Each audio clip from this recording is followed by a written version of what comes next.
En esta ocasión, los psicólogos de estas experiencias por primera vez sintieron un miedo real provocado por sus extraños pacientes. Los casos aquí presentados demuestran que hasta estos mismos profesionales de la salud mental se pueden sentir perturbados por lo que escuchan. Deseos impuros.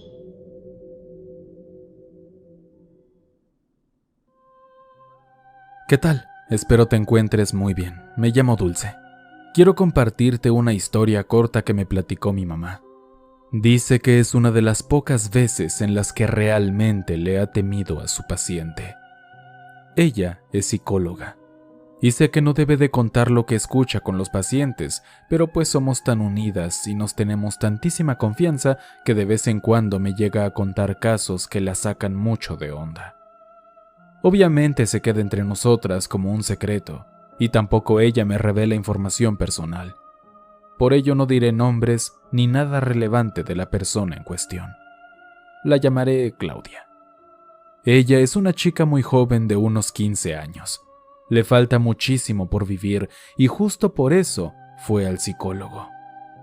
Dice que le mintió a su mamá para que la llevara, que le puso el pretexto de que tenía depresión y pensamientos de autolesión. Pero irónicamente, por lo que iba, en realidad era por pensamientos de lastimar a otros. Era muy curioso que ella entendiera que eso estaba mal, pero que aún así no pudiera dejar de pensarlo. Lo aterrador con ella es el tipo de cosas que quería hacer. No se refería a darle una cachetada a alguien o hacerle una broma, sino cosas realmente fuertes como cortarles los dedos, poner sonidos tan fuertes que les reventaran los tímpanos, quemarles las retinas de los ojos con una flama. Cosas así que en serio dejaron preocupada a mi mamá. Lo peor de todo es que hacer daño no solo incluía a los humanos, sino también a los animales. Ella le contó que un sábado sabía que su familia se iba a ir a visitar a unos tíos y que todo el día estuvo contando los segundos para que se fueran, para que ella pudiera quedarse sola con su gata. Mientras estuvo con ella, muchos pensamientos le pasaron por la cabeza, y ninguno de ellos era bueno. La miró por 5 minutos enteros, imaginando todo lo que podría hacerle. Pero en realidad la ama tanto que al final se esforzó por alejarse de ella y pensar en otras cosas. La niña cuenta que es como si dos personas diferentes tomaran control de su cerebro. Cuando piensa en hacer daño, es como si una personalidad diferente saliera y otra parte suya intentara recuperar el control de su cuerpo y sus ideas. La chica fue a terapia con mi mamá por 3 semanas, pero al final lo dejó y ya no se volvió a comunicar. No sabemos qué pudo haberle pasado.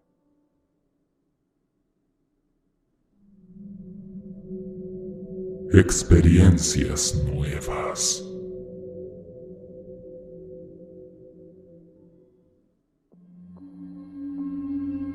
Hola Ger, anónimo por favor. Esta experiencia la tuve con un paciente, un señor del cual por obvias razones no podré dar el nombre real, así que lo llamaremos Mauricio. Este señor tenía 66 años en aquel tiempo, y a diferencia de lo que uno podría pensar por sus acciones, no era un loco o un tipo fracasado que buscara beneficios por hacer lo que hacía. Era como un vicepresidente de cierta empresa que hace envíos de productos. Por lo que él mismo decía, supe que tenía suficiente dinero como para vivir el resto de su vida con plena tranquilidad y comodidad. Los logros en su vida eran innumerables. Era reconocidísimo por muchas personas y se codeaba con muchas otras que ya son conocidas por todo el país. Hablaba maravillas de su familia. Tenía a su esposa con la que llevaba ya más de 40 años juntos. Tenía hijos y nietos.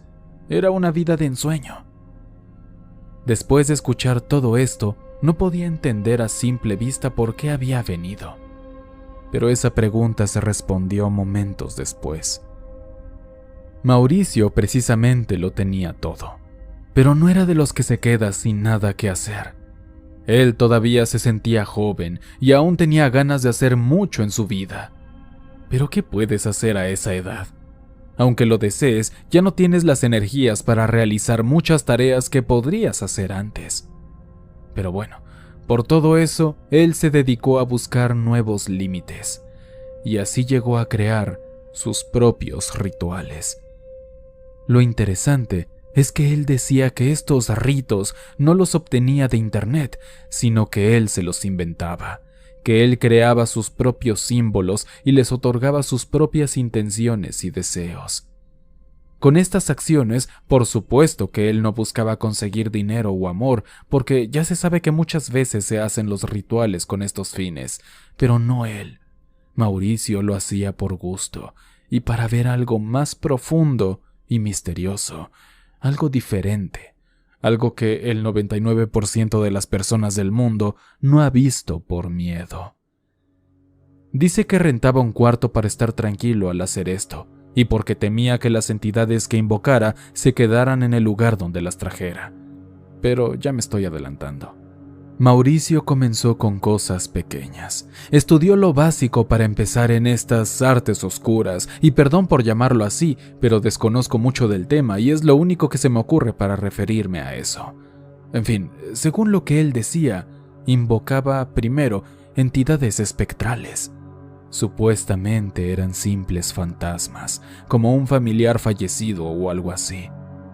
Luego siguió con entidades menores, que eran demonios básicos, por decirlo de algún modo, que solo incitaban a pecar. Después de esto, seguirían las entidades mayores que ya representaban a demonios que lideraban a otros. Sin embargo, nunca llegó a esto último, porque dijo que cosas empezaron a pasar ahí mismo, donde practicaba sus rituales. Lo típico aterrador que se escucha que pasa, como cosas moviéndose solas, voces y pasos.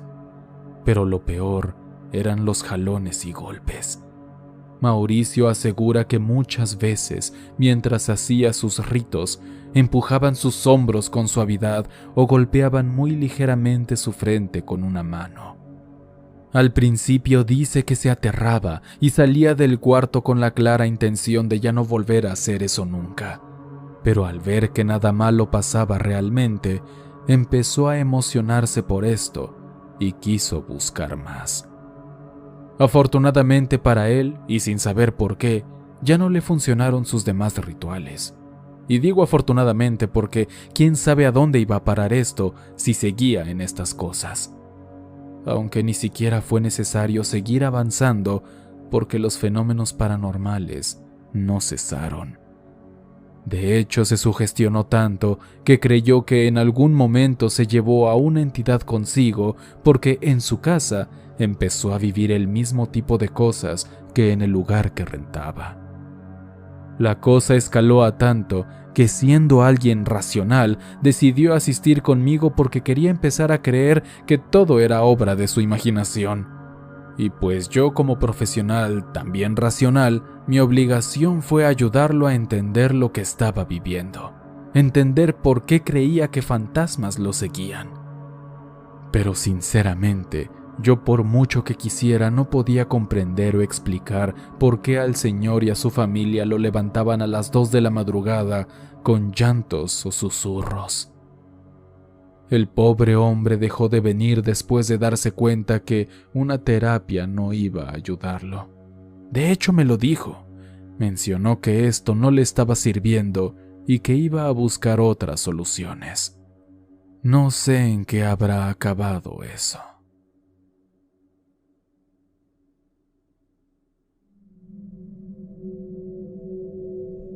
Lastima por mí.